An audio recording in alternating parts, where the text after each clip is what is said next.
اعوذ باللہ من الشیطان الرجیم بسم اللہ الرحمن الرحیم۔ تفسیر قرآن کی تاریخ کے بارے میں ہم نے پڑھا تھا گزشتہ درس میں کہ تفسیر قرآن کی تاریخ کو انگلش میں ہسٹری کہتے ہیں۔ تو تفسیر قرآن کی جو ہسٹری ہے وہ تقریباً 4 ادوار پر مشتمل ہے۔ ادوار دور کی جمع ہیں، اس میں سے پہلا دور یہ ہے کہ حضور پاک صلی اللہ علیہ وسلم کے صحابہ کرام قرآن کی کوئی آیت کے معنی سمجھنے میں اگر دشواری ہوتی تو وہ حضور پاک صلی اللہ علیہ وسلم کی بارگاہ میں حاضر ہو کر پوچھ لیا کرتے ہیں، اور حضور پاک صلی اللہ علیہ وسلم آیت کا وہ معنی سمجھا دیتے، تفسیر بیان کر دیتے ہیں۔ تو حضور پاک صلی اللہ علیہ وسلم کے زمانے سے ہی یہ تفسیر کا سلسلہ شروع ہوا ہے، اور بعض اوقات قرآن کی جو آیتیں نازل ہوتی حضور پاک صلی اللہ علیہ وسلم صحابہ کرام کو وہ آیت سناتے اور خود ہی اس کی تفسیر بیان کر دیتے ہیں، اس کی وضاحت تفصیل کے اس کے بارے میں جو بھی سوال پیدا ہو سکتا ہے صحابہ کے ذہن میں، پہلے سے ہی حضور پاک صلی اللہ علیہ وسلم اس کا جواب عنایت فرما دیتے ہیں۔ تو یہ تفسیر کا پہلا دور تھا۔ حضور پاک صلی اللہ علیہ وسلم کے زمانے سے تفسیر کا سلسلہ شروع ہوا، اور پھر حضور پاک صلی اللہ علیہ وسلم کے دنیا سے پردہ فرمانے کے بعد لوگوں کو جو قرآن کی آیت سمجھنے میں، قرآن کی کچھ بات سمجھنے میں اگر دشواری ہوتی تو وہ صحابہ کی بارگاہ میں حاضر ہو جاتے ہیں، صحابہ سے پوچھ لیا کرتے، وہ صحابہ سے پوچھ لیا کرتے۔ صحابہ کون ہیں؟ جو براہ راست حضور پاک صلی اللہ علیہ وسلم سے علم حاصل کیا، براہ راست حضور پاک صلی اللہ علیہ وسلم سے قرآن کی تعلیم حاصل کی۔ تو تابعین کیا کرتے ہیں؟ اگر کچھ سمجھ میں نہیں آتا تو کس سے پوچھ لیا کرتے تھے؟ صحابہ کرام سے پوچھ لیا کرتے تھے، اور صحابہ کرام تفسیر بیان کر دیتے۔ تو یہ دوسرا دور تھا، صحابہ کرام سے لوگ پوچھتے تو صحابہ کرام تفسیر بیان کر دیتے۔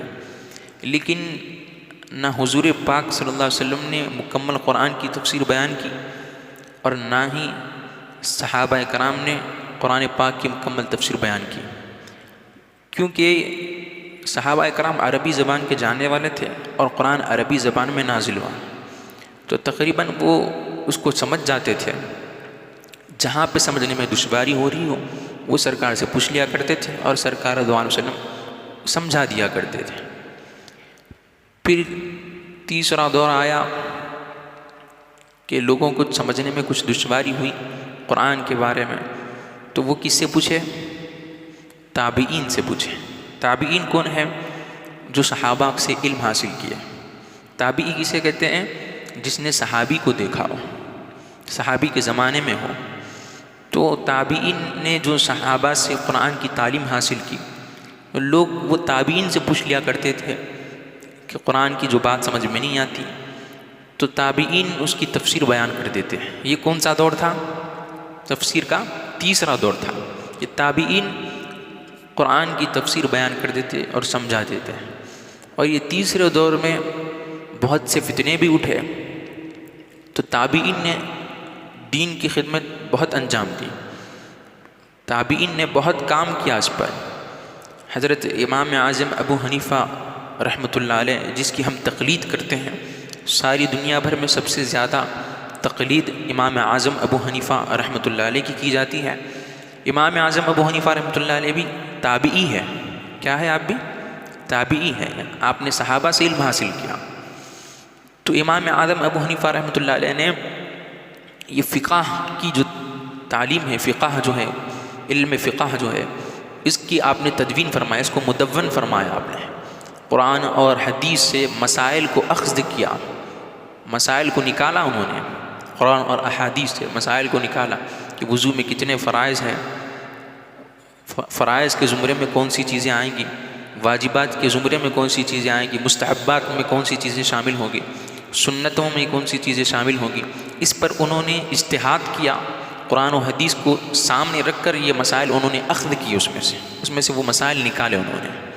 تو یہ کون سے دور میں کام ہوا؟ یہ تابعین کے زمانے میں۔ امام اعظم ابو حنیفہ رحمۃ اللہ نے یہ فقہ کا جو کام کیا وہ تابعی ہے آپ، تو اس میں اس دور میں تیسرے دور میں یہ بھی کام ہوا، علم فقہ پر اس میں کام ہوا، علم قرآن پر اس میں بہت کام ہوا، تفسیریں اس میں لکھی گئی۔ تو مفسر تابعین بہت ہے، یہاں پہ چند تابعین کا نام یہاں پہ ذکر کر رہے ہیں۔ حضرت ابن المسیب رضی اللہ تعالی عنہ، حضرت عروہ رضی اللہ تعالی عنہ، حضرت سالم رضی اللہ تعالی عنہ، حضرت عمر بن عبد العزیز رضی اللہ تعالی عنہ، حضرت سلیمان بن یسار رضی اللہ تعالی عنہ، حضرت عطا بن یسار رضی اللہ تعالی عنہ، حضرت زید بن اسلم رضی اللہ تعالی عنہ، حضرت ابن شہاب زہری رضی اللہ تعالی عنہ، حضرت حسن بصری رضی اللہ تعالی عنہ، حضرت مجاہد بن جبیر رضی اللہ تعالی عنہ، حضرت سعید بن جبیر رضی اللہ تعالی عنہ، حضرت علقمہ رضی اللہ تعالی عنہ، حضرت قتادہ رضی اللہ تعالی عنہ، حضرت امام ابن سیرین رضی اللہ تعالی عنہ، حضرت ابراہیم نخعی رضی اللہ تعالی عنہ، حضرت امام شعبی رضی اللہ تعالی عنہ۔ یہاں پر چند یہ مفسرین کے نام ہیں جو میں نے ابھی آپ کے سامنے ذکر کیے، یہ تابعین مفسرین ہے یہ تابعی حضرات میں جو مفسر تھے قرآن کے، ان کے نام ابھی آپ کے سامنے پڑھ کے سنائے گئے۔ تو یہ تیسرا دور تھا قرآن کی تفسیر کا۔ پھر چوتھا دور تابعین کے بعد اموی اور عباسی خلفاء کے دور میں تفسیر قرآن پر بہت کام ہوا۔ چوتھا دور کون سا ہے قرآن کی تفسیر قرآن کی تاریخ کا؟ اموی اور عباسی خلفاء کا دور ہے۔ چوتھا دور کون سا ہے؟ اموی اور عباسی خلفاء کا دور ہے۔ اس میں تفسیر قرآن پر بہت کام ہوا، اور اس وقت سے لے کر اب تک مختلف زبانوں میں اور مختلف اقسام میں کثیر تفاسیر لکھی گئی ہیں۔ اس دور سے لے کر اب تک بہت سی تفسیریں لکھی گئی ہیں، مختلف زبانوں میں لکھی گئی ہیں، اور ان میں جو سب سے زیادہ مشہور ہوئی، جس کو سب سے زیادہ ساری دنیا میں قبولیت اللہ تعالیٰ نے عطا فرمائے، وہ عربی زبان میں لکھی جانے والی چند تفاسیر ہے جو بڑی مشہور ہوئی۔ 26 وہ علماء کے نام، مفسرین کے نام یہاں پہ ذکر کیے جو اموی اور عباسی خلفاء کے دور میں تفسیر قرآن پر جنہوں نے کام کیا، 26 یہاں پر نام ذکر کیے گئے۔ تو یہ اس میں حضرت ابو جعفر محمد بن جریر طبری رحمۃ اللہ علیہ بھی ہے، جنہوں نے جامع البیان فی تعویل القرآن کے نام سے تفسیر لکھی ہے۔ اس کو تفسیر طبری بھی کہا جاتا ہے، تفسیر طبری ہے۔ اب یہ سارے نام پڑھیں گے تو وقت بہت زیادہ ہو جائے گا، میں مختصر نام آپ کے سامنے جو بڑے مشہور ہے وہ تفاسیر کے نام آپ کے سامنے ذکر کر دیتا ہوں۔ تفسیر طبری ہے، اور تفسیر ماتریدی ہے، تفسیر بیہقی ہے، تفسیر کبیر ہے، تفسیر بغدادی ہے، تفسیر بغوی ہے، اور تفسیر رازی ہے، تفسیر قرطبی ہے، تفسیر بیضاوی ہے، تفسیر نصفی ہے، تفسیر خازن ہے، تفسیر جلالین ہے، تفسیر روح البیان، تفسیر روح المعانی۔ یہ بہت سارے تفاسیر اس دور میں، کس دور میں لکھی گئی ہے؟ اموی اور عباسی خلفاء کے دور میں۔ یہ عربی زبان میں لکھی جانے والی تفاسیر ہے۔ تو ان حضرات نے بہت کام کیا ہے اس کے اوپر، تفسیر بڑے ہی بہترین انداز میں انہوں نے تفسیر لکھی ہے۔ تو بہرحال تفسیر قرآن کی تاریخ کتنے دور پر مشتمل ہے؟ 4 ادوار پر مشتمل ہے، اور وہ 4 ادوار کون سے یہ ہم نے یہاں پر مکمل اس کو اچھی طرح سے ہم نے پڑھ لیا ہے۔ اب آگے پھر انشاءاللہ تعالی تفسیر کے درجات کیا ہے وہ بھی انشاءاللہ تعالی آنے والے درس میں ہم ذکر کریں گے۔ اللہ تعالیٰ سے دعا ہے کہ باری تعالیٰ ہم کو دین کی سمجھ عطا فرما اور دین پر عمل کرنے کی توفیق عطا فرما۔